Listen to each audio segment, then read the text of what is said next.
ఏయ్, ఇక్కడ దుకాణాలు కట్టియండి.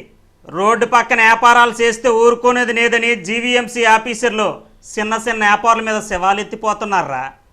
రోజు ఈ కొత్త గాజువాక రైతు బజార్ దగ్గరే తాజా కూరలు, టమాటీలు, దుంపలన్నీ అక్కడే కొంటున్నాం.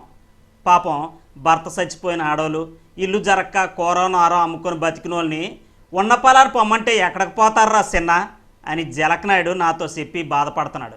పోనీ ఇక్కడ నుండి వెళ్ళిపోతాం అంటున్నారు. ఎక్కడెట్టుకోవాలి వ్యాపారం, అదైనా చోటు చూపించమంటున్నారు. ఈ మున్సిపల్ వాళ్ళకి ఇలాంటి బెక్క పనులు కనబడరా. అడ్డదిడ్డంగా బిల్డింగ్లు కట్టేసిన వాళ్ళు, గెడ్డలను ఆక్రమించేసిన వాళ్ళు వీళ్ళ మీదకి అసలు వెళ్ళరు. కాయో కసురో అమ్ముకొని బతుకుతున్న వాళ్ళ మీద వీళ్ళ పతాపం. వాళ్ళైతే నోట్ల కట్టలు నోట్లో కుక్కేస్తారు కదా, పాపం వీలేటిస్తారు తోటకూర కట్ట తప్ప. చోటు చూపించరట, ఇక్కడి నుండి తగిలేస్తారట. ఇలాంటి పని ఒకసారి చేస్తే వీళ్ళు ఏటి చేశారు తెలుసా? కిరసనాయిల డబ్బాలు ఒట్టుకొని రాత్రి పగలు అక్కడే తొంగుండిపోయి మమ్మల్ని వెళ్ళమంటే ఇక్కడి నుండి ఇంటికి కాదు పైకే పోతామని పంతం పట్టారు. అక్కడతోటి ఆగలేదు, కోర్టుకెళ్ళి సాధించుకొచ్చారు. మళ్ళీ ఈ మున్సిపల్ వాళ్ళు కాబూలోల్లాగా వచ్చి పడ్డారు. వ్యాపారాలు మరి ఎక్కడ చేసుకోవాలట? అలా అక్కడెక్కడో జనాలు లేని దగ్గర ఊరు అవతల చోటెత్తారట. ఊరవతలు ఎటుంటాయి? శ్మశానాలు ఉంటాయి, అక్కడ చేసుకోవాలట వ్యాపారాలు. అడవిలోని ఆకుకూరలు అమ్మితే ఎవడకొంటారా? ఎడారిలోని ఎండి చేపలు అమ్మితే ఎవడకు కావాలరా? ఎండాకాలంలో సలికోట్లు వేసుకుంటాడరా ఏ బుర్రలేనోడైనా? మరి జనం లేని దగ్గర షాపులు ఇస్తాం, అక్కడ వ్యాపారాలు చేసుకోండి అని ఆఫీసర్లు అంటున్నారట. వీళ్ళకు ఉందంటావా బుర్ర అని నన్ను అడుగుతున్నాడు జలకనాయుడు. కొత్తగాజు ఒక రైతు బజార్ చాలా రోజుల నుండి ఇక్కడే సాగుతుంది. తెల్లారకు ముందు నుండే పరవాడ, అచ్యుతాపురం, యలమంచుల నుండి రైతులు పంట తెచ్చేసుకుంటారు. కాయగూరలు, ఆకుకూరలు గుత్తకు అమ్ముతారు. అలే కాదు, చిన్న సితకాయ వ్యాపారాలు చేసుకొని కలో గెంజో తాగుతున్న ఆడబొట్లు ఉన్నారు. వాళ్ళని ఇప్పుడు పమ్మంటే ఇదిలోని పడిపోరు. సంపాదించినోడు చచ్చిపోయి ఆడదైనా రోడ్డు మీదకి వచ్చి కాయో కూర అమ్ముకొని పిల్లా పాపల్ని పెంచుకుంటుంటే వాళ్ళ మీద మీ పెతాపం అని జీవీఎంసీ వాళ్ళ మీద సిర్రెత్తిపోతున్నాడు మన జలకనాయుడు. ఆలేటి మీ కడ్డు ట్రాఫిక్ అడ్డెత్తన్నారా? మరి మెయిన్ రోడ్లోని ఫుట్పాత్లను ఆక్రమించేసి పెద్ద పెద్ద షాపింగ్ మాల్ కట్టేసిన వాళ్ళు ట్రాఫిక్ అడ్డదిడ్డం కాదా? ఆ జోలికి ఎందుకు వెళ్ళరు? ఎందుకు వెళ్ళరని జలకనాయుడు ప్రశ్నిస్తున్నాడు.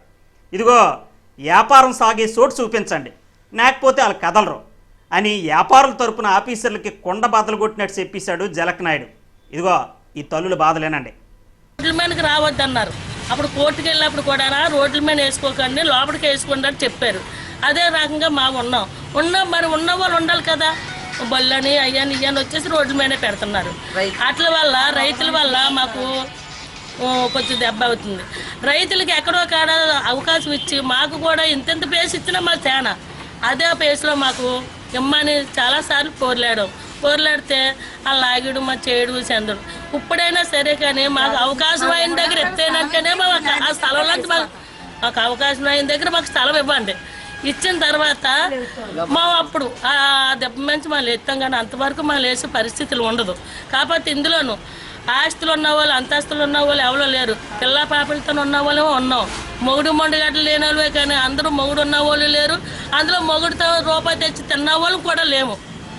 ఆ రకంగా పేద సాదా బతుకుతున్నాం.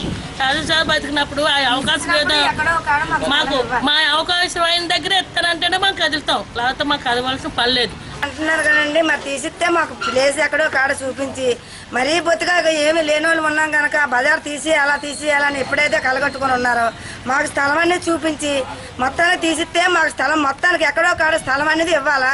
ఇవ్వకుండా మాత్రం మమ్మల్ని లగదీస్తే మాత్రం కృష్ణాల డబ్బాలు పెట్టుకొని అక్కడే రాత్రులు పొగలు చచ్చానే చెప్తాం, కానీ మేము మాత్రం. హలో ఆఫీసర్లారా, మీరు వెళ్ళిపోమంటే వెళ్ళిపోవడానికి వ్యాపారులు మీ బిల్లబొంట్రోతులు కాదు. చోటు చూపించకుండా ఖాళీ చేయమంటే తాడో పేడో తేల్చేసుకుంటామని కామ్రేడన్లు హెచ్చరిస్తున్నారు. ప్రత్యామ్నాయ మార్గం చూపించకుండా వాళ్ళ ఉపాధి ఉంటే వాళ్ళు అక్కడ అమ్ముకుంటుంటే ఆ షాపులు తీసేస్తామని చెప్పేసి అంటాం. చాలా దుర్మార్గం, అనైతికం, చట్ట వ్యతిరేకం కూడా.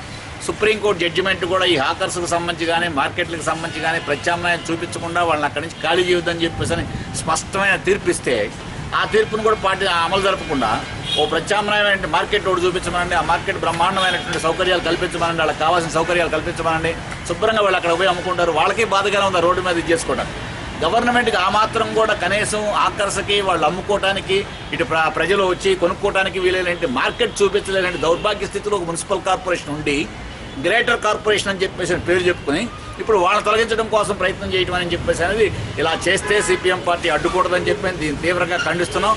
తక్షణమే వాళ్ళకి ప్రత్యామ్నాయ మార్కెట్ ఏర్పాటు చేసి అక్కడ సౌకర్యాలు కల్పించి. జలకనాథ్ డైరెక్ట్గా రంగంలోకి దిగాడంతే సుమ్ము సుర్రైపోద్ది, జాగ్రత్త.